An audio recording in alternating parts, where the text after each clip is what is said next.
വാക്കുകൾ കൊണ്ട് മനുഷ്യരെ വേദനിപ്പിക്കുക എന്ന് പറയുന്നത്, ആ വാക്ക് അങ്ങനെ കിടക്കും. ഇതേപോലെയാണ് വാക്കുകൾ കൊണ്ട് മനുഷ്യരെ വേദനിപ്പിക്കുക എന്ന് പറയുന്നത്, ആ വാക്ക് അങ്ങനെ കിടക്കും. അന്ന് എന്നോട് പറഞ്ഞ ആ വാക്കില്ലേ, അതിപ്പോഴും എൻ്റെ അവിടെ ഉണ്ട് എന്ന് പറഞ്ഞ് മനുഷ്യരിങ്ങനെ നെഞ്ചത്ത് തട്ടും.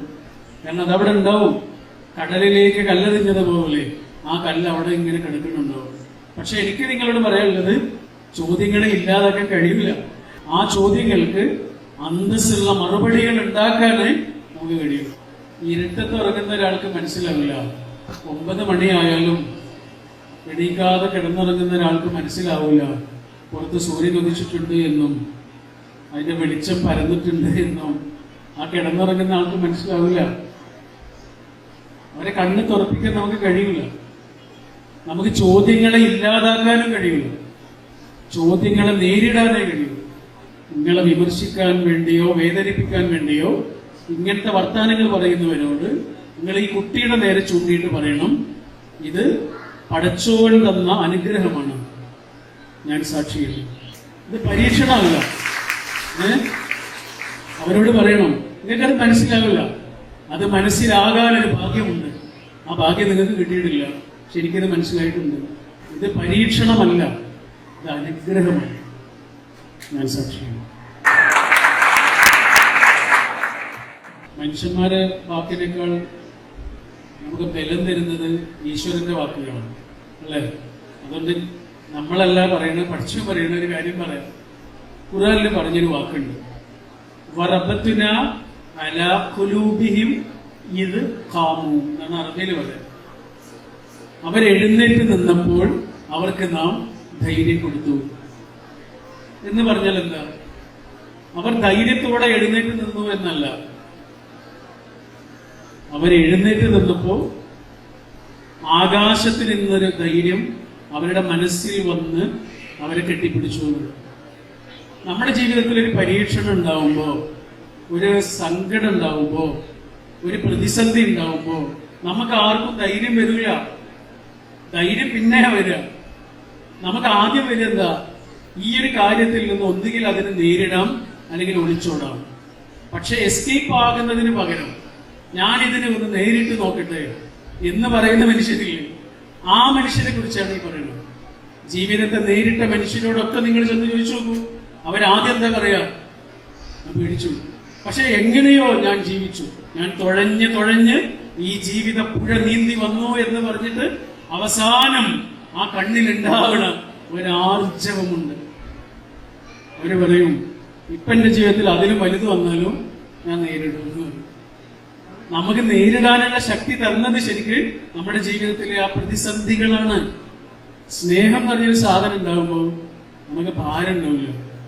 സ്നേഹം പറഞ്ഞൊരു സാധനം കുറയുമ്പോൾ നമുക്ക് ഭാരമാകും.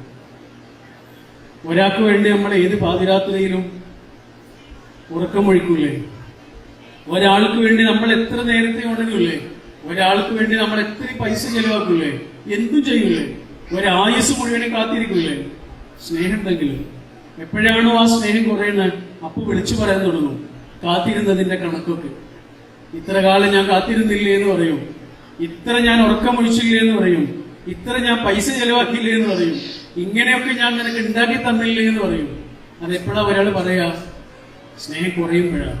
സ്നേഹം ഉണ്ടാകുമ്പോൾ അതിന്റെ കണക്ക് ആലോചിക്കുന്നില്ല. ഞാൻ എന്താണ് ചെയ്തുകൊണ്ടിരിക്കുന്നത് എന്ന് ആലോചിക്കുക പോലും. പറഞ്ഞത് ഇതാണ്, നമ്മുടെ ജീവിതത്തിലെ പ്രതിസന്ധികളാണ് ശരിക്കും നമുക്കുള്ള ചിറകുകൾ. പ്രതിസന്ധി ഇല്ലാത്ത നമ്മളെ കുറിച്ച് ആലോചിച്ച് നോക്കൂ. ഇത്ര പവർഫുൾ ആയ മനസ്സുണ്ടാവില്ല ഇതിനകത്ത്, ഉണ്ടാവില്ല. ഇതുപോലെ ഒരു പ്രതിസന്ധിയിൽ അകപ്പെട്ട ഒരാൾ നിങ്ങളടുത്ത് വന്നിട്ട് പറയാണ്, ഞാൻ എന്ത് ചെയ്യും എന്ന് ചോദിക്കുമ്പോൾ നിങ്ങൾക്ക് പറഞ്ഞു കൊടുക്കാൻ ഒരു സ്വന്തം സ്റ്റോറി അല്ലേ? എന്നോട് ചോദിച്ച ആൾക്കില്ലേ ഒരു സ്വന്തം കഥ? വേറെ എവിടെ പുസ്തകത്തിൽ വായിച്ച കഥയൊന്നുമില്ല, സ്വന്തം കഥ, നിങ്ങൾ അനുഭവിച്ചു പോകുന്ന കഥ, നിങ്ങൾ ഉത്തരം പറഞ്ഞ ചോദ്യങ്ങളുടെ കഥ, നിങ്ങൾ അനുഭവിച്ച പ്രതിസന്ധികളുടെ കഥ, നിങ്ങൾ ആർജിച്ചെടുത്ത ഒരു മനോബലത്തിന്റെ മനഃശക്തിയുടെ കഥ. വേറെ ആരും പറഞ്ഞൊന്നല്ല, നമ്മുടെ കഥ. ആ കഥ നമ്മൾ എഴുതിയ കഥയാണ്. ആ കഥ നമ്മൾ എഴുതിയ കഥയാണ്. ആ കഥയായിട്ടാണ് ഇനി പഠിച്ചവന്റെ അടുത്തേക്ക് പോവുക.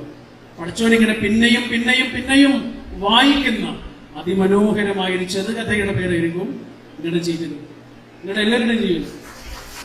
ഈ കുട്ടിയോട് ഈശ്വരൻ അത്ര ഇഷ്ടമുണ്ട്, പഠിച്ചോൻ അത്ര ഈ കുട്ടിയോട് ഇഷ്ടമുണ്ട്, ഉറപ്പായിട്ടുണ്ട്. അതുകൊണ്ടാണല്ലോ നമ്മൾ അതിനെ സ്പെഷ്യൽ എന്ന് വിളിക്കുന്നത്, അല്ലെ? ഇവിടെ ഈ പരിപാടിയിൽ ഗസ്റ്റ് ഉണ്ട്, സ്പെഷ്യൽ ഗസ്റ്റ് ഉണ്ട് എന്ന് പറഞ്ഞാൽ എന്താ സാധാരണ ഗസ്റ്റിനെ പോലെ അല്ല അയാള്, അതല്ലേ? അയാൾക്ക് എന്തെങ്കിലും കുഴപ്പമുണ്ടെന്നാണോ? അയാൾക്ക് പ്രത്യേകത ഉണ്ട് എന്നാണ്. അതേപോലെ പഠിച്ചോൻ ഈ കുട്ടിയോട് അത്രയും സ്നേഹമുണ്ട്. പഠിച്ചോനിങ്ങനെ സൃഷ്ടിച്ചതിന് ശേഷം ആലോചിക്കാണ്, ഇതിന് ആർക്ക് കൊടുക്കും? ഭൂമിയിലേക്ക് ഇങ്ങനെ നോക്കി,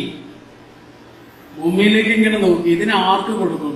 ആർക്കെങ്കിലും കൊടുക്കാൻ പറ്റില്ല. പൊന്നുപോലെ നോക്കുന്ന രണ്ടാൾക്കാർ വേണം. പഠിച്ചോന് അപ്പൊ നമുക്ക് ഏറ്റവും ഇഷ്ടപ്പെട്ട കുട്ടിയെ നമ്മൾ ആരെയും ഏൽപ്പിക്കുമോ? ഒരു ഡേ കെയർ കൊണ്ടുപോകുമ്പോൾ നമ്മൾ എത്ര ആലോചിക്കും, ഏത് ഡേ കെയർ വേണമെന്ന് എത്ര ചിന്തിക്കും. നമ്മളെ ജീവനാണിത്, ഇതിന് ആർക്കെങ്കിലും കൊടുക്കാൻ പറ്റുമോ?